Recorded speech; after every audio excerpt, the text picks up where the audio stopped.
প্রথমেই দেখে নেব আজকে 40টি তাজা সংবাদ। শুরুতেই শিরোনাম। দ্রুত সারতে হবে উন্নয়নমূলক কাজ, অর্থের যোগান নিয়ে বিরাট নির্দেশিকা নবান্নের। নাগরিকদের মুখোমুখি অগ্নিমিত্রা সমস্যা শুনে প্রতিকারের আশ্বাস পুরমন্ত্রীর। অন্তত একটি অ্যাকাউন্ট ব্যবহার করতে দিন, আদালতে আর্জি কালীঘাট তৃণমূলের। 20 দিনের মধ্যে মিরিকের দুধিয়া ব্রিজ নির্মাণ, নবান্ন থেকে ভার্চুয়ালি উদ্বোধনে মুখ্যমন্ত্রী। ডিজে মামলায় অভিষেকের কণ্ঠস্বর সংগ্রহে তৃতীয়বার তলব বিধাননগর আদালতের। কালীঘাট তৃণমূলের মিছিল ঘিরে ধুমধুমার হাজরায় উঠল চোর স্লোগান। পেনশনভোগীদের জন্য বিরাট সুখবর, 50% এরিয়া দেবে নবান্ন। রাজ্যে ফের শিক্ষক নিয়োগ, কাউন্সিলিংয়ের দিন ঘোষণা, কি জানালো কমিশন। মিলল রক্ষা কবচ, অরূপ বিশ্বাসকে নিয়ে বিরাট নির্দেশ দিয়ে দিল কলকাতা হাইকোর্ট। মিড ডে মিলের দায়িত্ব ইসকনের হাতে, স্বনির্ভর গোষ্ঠীর মহিলাদের কি হবে, জবাব চাইল হাইকোর্ট। কেন ডিম ছোড়া হলো, হস্তক্ষেপ চেয়ে এবার হাইকোর্টের দ্বারস্থ মীনাক্ষী, চলতি সপ্তাহেই শুনানি। দেখা পড়া সহ কলেজ স্ট্রিটেই বুক হাব তৈরির পরিকল্পনা, বৈঠকে কি সিদ্ধান্ত নিলেন অগ্নিমিত্রা। 50,000 সাফাই কর্মীর হাতে স্বচ্ছ কবচ, রাজ্যে 7 কোটি গাছ লাগানোর লক্ষ্যমাত্রা মুখ্যমন্ত্রীর। প্রয়োজনে স্কুলগুলিতে আশ্রয় শিবির করতে হবে, বর্ষার আগের প্রস্তুতি নিয়ে নির্দেশ শিক্ষা দপ্তরের। টাকা খেয়ে অনুমোদন, তারাতলা বিপর্যয়ে ধৃত কালীচরণের আরও কীর্তি সামনে। মেসিকাণ্ডে রিপোর্ট প্রস্তুত তদন্ত কমিটির, পেশের অনুমতি দিল হাইকোর্ট। আসানসোল পুর বোর্ড ভেঙে দিল রাজ্য, প্রশাসক হিসেবে দায়িত্বে প্রাক্তন পুর কমিশনার অদিতি চৌধুরী। রাম মন্দিরের পর বদ্রীনাথেও অনুদান লুট, প্রাথমিক রিপোর্ট আসতেই সাসপেন্ড ট্রাস্টের কর্মী। পাহাড়ের কোলে পদ্মার ছাদ, অযোধ্যা পাহাড়ে এবার প্রথম ইলিশ উৎসব। রথে পুরী যাওয়া আরও সহজ, 300-র বেশি স্পেশাল ট্রেন চালাবে রেল, স্টেশনেও থাকবে বিশেষ ব্যবস্থা। সিউড়িতে তৈরি হল দীর্ঘতম জাতীয় পতাকা, বঙ্গকন্যাদের অভিনন্দন মুখ্যমন্ত্রী শুভেন্দুর। স্থল জল আকাশপথে বহুস্তরীয় নিরাপত্তা, মোতায়েন 1200 পুলিশ কর্মী, রথযাত্রার পুরীতে তুঙ্গে প্রস্তুতি। হাওড়া ময়দানে এলাকায় বুলডোজা অ্যাকশন, গুঁড়িয়ে দেওয়া হল 35 অবৈধ গুমটি। শুভেন্দুর সেই হুঙ্কারই সত্যি হল, বারুইপুর কাণ্ডে খরচ সিসিটিভি ফুটেজে দেখা অভিযুক্ত। জুট শিল্পে মাস্টার স্ট্রোক, অর্জুন সিংয়ের 10 জুলাইয়ের মধ্যে খুলছে 7 চটকল, কাজ ফিরবে 20,000 শ্রমিকের। কলকাতা হাওড়ায় পুরভোট নভেম্বরের শেষেই, 7টি ওয়ার্ডে ভাগ হবে হাওড়া। আইনের শাসন প্রতিষ্ঠা, পুলিশ ভালো করেছে, বারুইপুর এনকাউন্টারে বার্তা অভয়ার মায়ের। কামদুনির ফাইল খোলার দাবি শ্রমিকের, ষড়যন্ত্র তত্ত্ব খারিজ করে বাম তৃণমূলকে কটাক্ষ বিজেপির রাজ্য সভাপতির। মুখ্যমন্ত্রীর নির্দেশের পরই অ্যাকশনে পুলিশ, বারুইপুর কাণ্ডে সরকারি সম্পত্তি নষ্টে ধৃত 20। রাম মন্দির দান কেলেঙ্কারিতে অভিযুক্ত অবিনাশ শুক্লাই মূল মাথা, প্রাথমিক রিপোর্ট পেশ সিটের। বর্ষায় রাস্তায় কোমর জল, মুম্বইবাসীকে উদ্ধার করতে হাজির খোদ স্পাইডারম্যান। কাটমানি তোলাবাজির অভিযোগ, বক্সখাটের ভিতর থেকে তৃণমূল নেত্রীকে তুলে নিয়ে গেল পুলিশ। নষ্ট হয়েছে এমন একটা গাড়ি দেখান, ইথানল মিশ্রিত পেট্রোল নিয়ে চ্যালেঞ্জ গড়করির। দীর্ঘ বিতর্ক পেরিয়ে অবশেষে গতি হল শীষমহলের, গেস্ট হাউস হচ্ছে একদা কেজরির বাংলো। গ্রিনল্যান্ড বিক্রি হবে না, নাছরে ট্রাম্পের দাবি নস্যাৎ করল ডেনমার্ক। টার্গেটে বিজেপির মন্ত্রী বিধায়করা, এবার সুব্রত মাইতির নামে হোয়াটসঅ্যাপে টাকা চাইছে জালিয়াতরা। মুর্শিদাবাদ মেডিকেলের কর্মীকে দাদা বলা শাস্তি, ওষুধের লাইনে ঘন্টার পর ঘন্টা দাঁড়িয়ে রোগী। বাম আমলে অধিগ্রহণ করা জমিতে এবার শিল্প, মন্ত্রীর ঘোষণায় আশায় বুঁদ কাটোয়াবাসী। ভুয়ো ইডি অফিসার সেজে কলকাতার প্রাক্তন কাউন্সিলর মোনালিসাকে হুমকি, গ্রেপ্তার পৌর। বিশ্বকাপ জ্বর ন্যাটোতেও, জার্সিতে ব্রিটেন ও নরওয়ের প্রধানমন্ত্রী, স্টারমারের খোঁচা, সময়টাই আমাদের। প্রিয় দর্শক, এবার আসছি বিস্তারিত খবরে। রাজ্যের বিভিন্ন উন্নয়নমূলক প্রকল্পের কাজ দ্রুত করতে নতুন নির্দেশিকা জারি করল নবান্ন। নির্দিষ্ট কিছু শর্ত সাপেক্ষে বিভিন্ন রাজ্যের উন্নয়নমূলক প্রকল্পে বাজেট বরাদ্দের সর্বোচ্চ 33% পর্যন্ত অর্থ ছাড়ের অনুমতি দেওয়া হচ্ছে। এর ফলে প্রশাসনিকভাবে অনুমোদিত বিভিন্ন কাজ আরও দ্রুত গতিতে এগোবে বলেই মনে করা হচ্ছে। এই অর্থ ছাড়া হবে এপ্রিল থেকে জুলাই 2026 পর্যন্ত 4 মাসের ভোট অন অ্যাকাউন্টে বরাদ্দ অর্থের সীমার মধ্যে। কিন্তু সমস্ত প্রকল্প এই সুবিধার আওতায় আসবে না বলে জানানো হয়েছে। প্রশাসনিকভাবে অনুমোদিত প্রকল্পগুলিতে সংশ্লিষ্ট প্রশাসনিক দপ্তর অর্থ ব্যয়ের অনুমোদন দিতে পারবে। তবে 15তম ও 16তম অর্থ কমিশনের প্রকল্প, কেন্দ্রীয় সহায়তাপ্রাপ্ত প্রকল্প, কেন্দ্রীয় পৃষ্ঠপোষক প্রকল্প এবং কেন্দ্রীয় সেক্টর প্রকল্পের ক্ষেত্রে অর্থ দপ্তরের বাজেটে শাখার অনুমোদন বাধ্যতামূলক হবে। এছাড়াও রুরাল ইনফ্রাস্ট্রাকচার ডেভেলপমেন্ট ফান্ডের আওতাধীন রাজ্য উন্নয়ন প্রকল্পগুলির ক্ষেত্রেও একইভাবে বার্ষিক বাজেটে 33% পর্যন্ত অর্থ ছাড়া হবে। অর্থ ছাড়ের ক্ষেত্রে কয়েকটি শর্ত নির্ধারণ করা হয়েছে। প্রকল্পটি প্রশাসনিকভাবে অনুমোদিত হতে হবে এবং বরাদ্দ অর্থের মধ্যেই ব্যয় করতে হবে। কলকাতা পুর এলাকার নাগরিকদের থেকে সমস্যার কথা শুনবেন বলে প্রথম দিন মুখোমুখি অনুষ্ঠানে সারা রাজ্যের বিভিন্ন প্রান্ত থেকে সমস্যার কথা পুরমন্ত্রী অগ্নিমিত্রা পালকে জানালেন নাগরিকরা। নিউটাউন থেকে ভবানীপুর, মহেশতলা থেকে বর্ধমান, আবার উত্তরবঙ্গের ফালাকাটা থেকেও এলো নাগরিকদের ফোন। প্রথম দিনে পুর নাগরিকদের সমস্যার কথা জানতে এমনই ভুরি ভুরি অভিযোগ ফোন এসেছে রাজ্যের পুর ও নগর উন্নয়ন মন্ত্রী অগ্নিমিত্রা পালের কাছে। তবে কোনোটাই মন্ত্রী এড়িয়ে যাননি। নাগরিকদের অভাব অভিযোগের কথা গুরুত্ব সহকারে শুনে দ্রুত সমস্যা সমাধানের আশ্বাসও দিলেন তিনি। আবার অন্নপূর্ণা যোজনা থেকে রেশন কার্ড কিংবা ভোটার কার্ডের সমস্যা নিয়েও ফোন এসেছে। এগুলি তার পুর নগর উন্নয়ন দপ্তরের বিষয় নয়, তাও সেই বিষয়ে কোথায় জানাতে হবে তাও পুরমন্ত্রী বলে দিয়েছেন নাগরিকদের। এই কয়েকটি সমস্যা কেবল উদাহরণ নয় মাত্র। সল্টলেকে নগর উন্নয়ন দপ্তরের প্রথম দিনের মুখোমুখি কর্মসূচিতে অংশ নিয়ে রাজ্যের বিভিন্ন প্রান্তের মানুষের এক ফোনে কথা শুনলেন পুরমন্ত্রী অগ্নিমিত্রা পাল। 180020035123 এটি মোবাইল নম্বর চালু করে প্রচার শুরু করেছিল দপ্তর। জঞ্জাল, জমা জল, বেহাল রাস্তা, নিকাশি ইত্যাদি সমস্যা তো ছিলই, তবে এদিনে সবচেয়ে উল্লেখযোগ্যভাবে মন্ত্রীর কাছে ফোন এসেছে সরকারি অন্নপূর্ণা যোজনার নাম নথিভুক্তিকরণ, নাম বাদ পড়া, টাকা না ঢোকা যাচাই ইত্যাদি।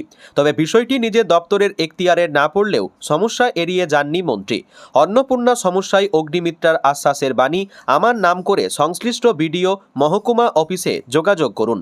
মন্ত্রীর কাছে ফোন এসেছে নিউটাউনের 12 নম্বর জলের ট্যাঙ্ক এলাকা থেকে, ঠিক ডিরোজিও কলেজের পিছনে জঞ্জালের স্তূপ। এখন ঝিরিঝিরি জলে ঝাঁঝালো দুর্গন্ধে টেকা দায় হচ্ছে। আবার বালি পুরসভা, ঠিকানা B/27 বিবেকানন্দ কলোনি, গৃহস্থের ময়লা আবর্জনার স্তূপ হয়েছে, উন্মুক্ত অবস্থায় ছড়িয়ে ছিটিয়ে রয়েছে। দীর্ঘদিন হয়ে গেলেও সাফাই হচ্ছে না। আবার মহেশতলা পুরসভার 28 নম্বর ওয়ার্ড, পুরসভার পিছনেই এই ওয়ার্ডে বহুদিন জল জমে আছে, যার ফলে মশার উৎপাতে অতিষ্ঠ আবাসিকরা। ফোন এসেছে কলকাতা পুরসভার ভবানীপুরের 70 নম্বর ওয়ার্ডের এক বাসিন্দার মিউটেশনের জটিলতার সমাধান চেয়েও সমস্যা মেটানোর আশ্বাস দিয়েছেন মন্ত্রী। আবার 28 নম্বর ওয়ার্ড মহেশতলা পুরসভার পিছনে জল জমে রয়েছে, দ্রুত সমাধানের আশ্বাস দিয়েছেন। বর্ধমান পুরসভার 18 নম্বর ওয়ার্ডে ড্রেন পরিষ্কার হয়নি জেনে মন্ত্রীর আশ্বাস, আজ সকালের মধ্যে পরিষ্কার হয়ে যাবে।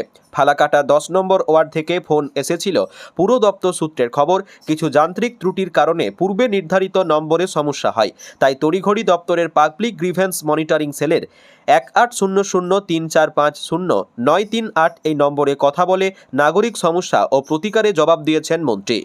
3 অ্যাকাউন্ট ফ্রিজ হয়ে জাঁতাকলে তৃণমূল, 2 শিবিরই নিজেদের আসল তৃণমূল বলে দাবি করে অ্যাকাউন্টগুলির মালিকানা চাইছে। এই আবহে অ্যাকাউন্ট ফ্রিজ মামলায় ফের আদালতে গেল কালীঘাট তৃণমূল। অন্তত একটি অ্যাকাউন্ট ব্যবহারের দাবিতে ওই হাইকোর্টে আবেদন জানান মমতাপন্থী তৃণমূলের আইনজীবী। অ্যাকাউন্ট ফ্রিজ মামলা দ্রুত শুনানির আর্জি জানিয়ে আদালতের ক্ষোভের মুখে পড়েছিল কালীঘাট তৃণমূল। এবার অ্যাকাউন্ট ব্যবহারের আবেদন নিয়ে ফের আদালতে দ্বারস্থ তৃণমূল কংগ্রেস। তৃণমূলের দাবি শুধু 3টি নয়, তাদের আরও বেশ কয়েকটি অ্যাকাউন্ট ফ্রিজ করা হয়েছে। ফ্রিজ হওয়া অ্যাকাউন্ট ব্যবহারের আর্জি জানিয়ে আদালতে জানান কালীঘাট তৃণমূলের তরফের আইনজীবী কিশোর দত্ত। অন্যদিকে অ্যাকাউন্ট ফ্রিজ মামলায় বিচারপতি সুব্রত তালুকদারকে বিশেষ অফিসারের দায়িত্ব দেওয়ার বিষয়ে সব পক্ষের মতামত চাইল আদালত। এদিন আদালতের নির্দেশে বেসরকারি ব্যাংকের তরফে জানানো হয়েছে মোট 3টি অ্যাকাউন্টের উপর ভিত্তি করেই আদালতে হলফনামা পেশ করা হয়েছে। বিচারপতি সৌগত ভট্টাচার্যের এজলাসে মামলা শুনানি হবে। এর আগে অ্যাকাউন্ট ফ্রিজ মামলায় আদালত আদালতে একপ্রস্ত ধাক্কা খায় কালীঘাট তৃণমূল। দ্রুত শুনানির আর্জিতে সারাই দেয়নি কলকাতা হাইকোর্ট। কিশোর দত্তের উদ্দেশ্যে বিচারপতি সৌগত ভট্টাচার্য বলেন, একদিন দেরি হলে আকাশ ভেঙে পড়বে না। গত মঙ্গলবার এই মামলা শুনানি ছিল। সে সময় অভিযোগ দায়েরের সময় নিয়ে সন্দেহ প্রকাশ করেছিল আদালত। শুনানিতে বিচারপতি বলেছিলেন, অভিযোগ দায়েরের সময় আদালতকে ভাবাচ্ছে 28 জুন সন্ধ্যা 6:30টায় অভিযোগ দায়ের হয়। তার পরদিনই সকালে ব্যাংক জানালো অ্যাকাউন্ট ফ্রিজ করা হয়েছে, অথচ অভিযোগ জানানোর আগে ওই অ্যাকাউন্ট নিয়ে নির্দিষ্ট কোনো অপরাধের অভিযোগ ওঠেনি। বিচারপতির প্রশ্ন, তাহলে হঠাৎ পুলিশ অভিযোগের পরে কিসের ভিত্তিতে এত তড়িঘড়ি ফ্রিজ করা জায়গায় চলে গেল? প্রবল দুর্যোগ, অতিবৃষ্টিতে বালাসন নদীর উপর জল বেড়ে যায়। জলের স্রোতে ভেসে গিয়েছিল মিরিকের দুধিয়া বেইলি ব্রিজের একাংশ। যোগাযোগ বন্ধ হয়ে যায়। সড়কপথে শিলিগুড়ির সঙ্গে যোগাযোগ বিচ্ছিন্ন হয়ে পড়ে মিরিক। জলের তীব্র স্রোত হিউম পাইপের অস্থায়ী সেতুর একাংশ ভেঙে নিয়ে চলে যায়। সেই ঘটনার 20 দিনের মধ্যেই মিরিকের ওই দুধিয়ার বেইলি ব্রিজ নির্মাণ হলো। নবান্ন থেকে ওই সেতুর ভার্চুয়ালি উদ্বোধন করলেন মুখ্যমন্ত্রী শুভেন্দু অধিকারী। উপস্থিত ছিলেন রাজ্যের মুখ্য সচিব মনোজ আগরওয়াল, সাংসদ রাজু বিস্তা সহ অন্যান্যরা। সেনাবাহিনী যুদ্ধকালীন তৎপরতায় সেই বেইলি ব্রিজ নির্মাণের কাজ শুরু করেছিলেন। সেই অস্থায়ী সেতু নির্মাণ শেষ হয়। এই সেতু দ্রুত বানানোর জন্য মুখ্যমন্ত্রী শুভেন্দু অধিকারী সেনা জওয়ানদের শুভেচ্ছা জানিয়েছেন। সাধারণ মানুষ ওই সেতু চলাচলের জন্য ব্যবহার করতে পারবেন, সেই কথাও জানা গিয়েছে। সাংসদ রাজু বিস্তা দ্রুত সেতু তৈরি ও উদ্বোধনের জন্য ধন্যবাদ জানিয়েছেন মুখ্যমন্ত্রী শুভেন্দু অধিকারীকে। জুন মাসে অতি ভারী বৃষ্টি দুর্যোগে ভয়াবহ পরিস্থিতি তৈরি হয় দার্জিলিং সহ পার্বত্য জেলাগুলিতে। বালাসন নদীর জলে ভেসে যায় দুধিয়ার অস্থায়ী সেতুর একাংশ। জলে তীব্র স্রোত হিউম পাইপের অস্থায়ী সেতুর একাংশ ভেঙে নিয়ে চলে যায়। দুধিয়া হয়ে 12 নম্বর রাজ্য সড়ক বন্ধ হয়ে যায়। সড়কপথে শিলিগুড়ির সঙ্গে যোগাযোগ বিচ্ছিন্ন হয়ে পড়ে মিরিক। এরপরই রাজ্যের তরফে সেনাবাহিনীর কাছে বেইলি ব্রিজ তৈরির আবেদন করা হয়। নদীর জলের স্রোত কিছুটা কমলে সেনাবাহিনী কাজ শুরু করে। যুদ্ধকালীন তৎপরতায় বেইলি ব্রিজ নির্মাণ হয়। ওই ঘটনার 20 দিনের মধ্যেই মিরিকে দুধিয়া ব্রিজ নির্মাণ হলো। সেতু চালু হওয়ায় যোগাযোগ ব্যবস্থা ফের সহজ হলো পাহাড়ে, এমনই মনে করছেন পাহাড়ের মানুষজন। পরপর দুবার ডিজে মামলায় কণ্ঠস্বরের নমুনা দিতে গরহাজির অভিষেক। সিআইডির আবেদনের পরেই কড়া পদক্ষেপ বিধাননগর আদালতের। এবার তৃণমূল সাংসদকে আলটিমেটাম দিল কোর্ট। কণ্ঠস্বরের নমুনা সংগ্রহ করতে 18 জুলাই তৃতীয়বার তলব করা হলো তাকে। বুধবার আদালতে নির্ধারিত সময়ে অভিষেক হাজিরা না দেওয়ায় আদালতে সরকার ও সিআইডির তরফে আইনজীবীরা জানান, অভিষেক বন্দ্যোপাধ্যায়কে বারবার তলব করা হলেও তিনি হাজিরা দিচ্ছেন না। নির্ধারিত সময়ে কণ্ঠস্বর বিশেষজ্ঞ তদন্তকারীরা আদালতে এসে অপেক্ষা করছেন, তারপর ফিরে যাচ্ছেন। বারংবার আদালত অবমাননার অভিযোগে অভিষেকের বিরুদ্ধে কড়া পদক্ষেপের আবেদন জানান সিআইডি। এরপরই অভিষেককে তৃতীয়বার হাজিরার নির্দেশ দেয় বিধাননগর আদালত। বুধবারই ডিজে মামলায় অভিষেকের কণ্ঠস্বরের নমুনা সংগ্রহের নির্দেশ দিয়েছিল বিধাননগর আদালত। নির্ধারিত সময় ছিল সকাল 10টা, তবে বেলা গড়িয়ে দুপুর হয়ে গেলেও কণ্ঠস্বরের নমুনা দিতে আদালতে যাননি অভিষেক। মঙ্গলবারই বিধাননগর এসিজেএম আদালতের নির্দেশকে চ্যালেঞ্জ জানিয়ে কলকাতা হাইকোর্টে দ্বারস্থ হয়েছিলেন ডায়মন্ড হারবারের সাংসদ। সেখানেও স্বস্তি পাননি তিনি। বিধাননগর আদালতের নির্দেশেই বহাল ছিল কলকাতা হাইকোর্টে। সেই মতো তার হাজিরা দেওয়ার কথা ছিল। এ নিয়ে দ্বিতীয়বার হাজিরা এড়িয়েছিলেন অভিষেক বন্দ্যোপাধ্যায়। বিধাননগর আদালতের সরকার পক্ষের আইনজীবী বিভাস চট্টোপাধ্যায়, সিআইডির আধিকারিকরা এলেও সাংসদকে দেখা যায়নি। অভিযোগকারীর আইনজীবী রাজদীপ মজুমদারের বক্তব্য, সরকার পক্ষ ও তাঁদের পক্ষ থেকে আদালতে জানানো হয়েছে আগের দিনও অভিষেক আসেননি, এদিনও তিনি গরহাজির। অর্থাৎ আদালতের নির্দেশকে বারবার অমান্য করা হচ্ছে। এই আবহে আদালতের অভিষেকের বিরুদ্ধে কড়া পদক্ষেপের আর্জি জানিয়েছেন তারা। অভিষেকের ডিজে মন্তব্যের বিরুদ্ধে বিধাননগর সাইবার ক্রাইম থানায় একটি মামলা দায়ের করেছিলেন বাগুইআটির এক বাসিন্দা। পরে মামলা তদন্তভার যায় সিআইডির হাতে। বিধাননগর আদালতে অভিষেককে হাজিরার নির্দেশ দেওয়া হয়েছিল, কিন্তু সেই নির্দেশ কানই দিলেন না অভিষেক। নির্ধারিত সময় পেরিয়ে গেলেও আদালতের পথ মারালেন না তিনি। কালীঘাট তৃণমূলের মিছিলকে কেন্দ্র করে ধুমধুমার হাজরায়। বারুইপুর কাণ্ডের প্রতিবাদে মিছিলের ডাক দেওয়া হয় কালীঘাট তৃণমূলের তরফে। কলকাতা হাইকোর্টের নির্দেশ মেনে বালিগঞ্জ ফাঁড়ি থেকে এই মিছিল শুরু হয়, কিন্তু মিছিল কিছুটা এগোতেই উত্তেজনা ছড়িয়ে পড়ে। মিছিলকে কেন্দ্র করে ওঠে চোর চোর স্লোগান, এমনকি রাস্তার একপাশ দিয়ে ভেসে আসে মাছ চোর গানও। জানিয়ে ব্যাপক উত্তেজনা ছড়িয়ে পড়ে। খবর পেয়ে ঘটনাস্থলে ছুটে আসে বিশাল পুলিশ বাহিনী। বারুইপুর কাণ্ডের প্রতিবাদে মিছিল করতে চেয়ে কলকাতা হাইকোর্টে দ্বারস্থ হয় কালীঘাট তৃণমূল। তৃণমূল। শর্ত সাপেক্ষে আদালত মিছিল করার অনুমতি দেয়। সেই মতো বালিগঞ্জ ফাঁড়ি থেকে মিছিল শুরু হয়, কিন্তু কিছুটা মিছিল শুরু হতেই পরিস্থিতি বদলে যায়। মিছিলকে কেন্দ্র করে ওঠে চোর চোর স্লোগান, এমনকি রাস্তার একধারে মাতচোর গানও বাজানো হয়। কালীঘাট তৃণমূলের অভিযোগ ঘটনার সঙ্গে যুক্ত বিজেপি। শুধু তাই নয়, বিজেপির বিরুদ্ধে মিছিল বাধা দেওয়ারও অভিযোগ কালীঘাট তৃণমূলের, যা নিয়ে একেবারে ধুমধুমার পরিস্থিতি তৈরি হয়। এমনকি এহেন অভিযোগকে কেন্দ্র করে রীতিমতো বিজেপি এবং কালীঘাট তৃণমূলের কর্মী সমর্থকরা হাতাহাতিতে জড়িয়ে পড়েন। খবর পেয়ে ঘটনাস্থলে ছুটে আসে বিশাল পুলিশ বাহিনী। কড়া হাতে পরিস্থিতি নিয়ন্ত্রণে আনেন তারা। অপেক্ষারত চাকরি প্রার্থীদের জন্য সুখবর। উচ্চ প্রাথমিকের সহকারী শিক্ষক নিয়োগে কাউন্সিলিংয়ের বিজ্ঞপ্তি জারি স্কুল সার্ভিস কমিশনের। কলকাতা হাইকোর্টের নির্দেশের পর 2016 সালের এসএলএসটির প্যানেলের অপেক্ষারত প্রার্থীদের কাউন্সিলিংয়ের বিজ্ঞপ্তি। আগামী 21শে জুলাই থেকে সহকারী শিক্ষক পদে কাউন্সিলিং শুরু হবে। 7 তারিখ এই বিজ্ঞপ্তি প্রকাশ করা হয়েছে। কাউন্সিলিং প্রক্রিয়া হবে সেন্ট্রাল স্কুল সার্ভিস কমিশনের অফিসে। 21শে মে হাইকোর্ট 1241 জন প্রার্থীর কাউন্সিলিংয়ের নির্দেশ দেয়। তাদের মধ্যে 1177 জনের কাউন্সিলিং হবে। 64 জনের কাউন্সিলিং আপাতত স্থগিত রাখা হয়েছে। তাদের জন্য পরবর্তীতে কোনো নির্দেশিকা আসতে পারে বলে খবর। উল্লেখ্য, উচ্চ প্রাথমিক শিক্ষক নিয়োগের পরীক্ষা হয় 2015 সালে। 2016 সালে প্যানেল প্রকাশিত হয়। তা নিয়ে মামলা দায়ের হয় কলকাতা হাইকোর্টে। আইনি জটিলতায় অনেক চাকরি প্রার্থী আটকে যায়। পরে অবশ্য শূন্য পদে 10,000-এর বেশি প্রার্থীর নিয়োগ প্রক্রিয়া শেষ হয়েছে। তবে অনেকের আটকে ছিল। এবার হাইকোর্টের নির্দেশ মেনে সেই কাউন্সিলিং প্রক্রিয়া শুরুর বিজ্ঞপ্তি জারি করল কমিশন। পৃথিবী বিখ্যাত তথা এশিয়ার বৃহত্তম বইয়ের বাজার কলকাতার কলেজ স্ট্রিট বইপ্রেমিকদের কাছে যা এক কথায় স্বর্গরাজ্য। কিছুদিন আগেই কলকাতার ঐতিহ্যমণ্ডিত এই কলেজ স্ট্রিটকে আন্তর্জাতিক মানে উন্নীত করার জন্য নিউ ইয়র্ক বা লন্ডনের আদলে বুক হাব তৈরি কথা ঘোষণা করেছিলেন রাজ্যের পুর ও নগর উন্নয়ন মন্ত্রী অগ্নিমিত্রা পাল।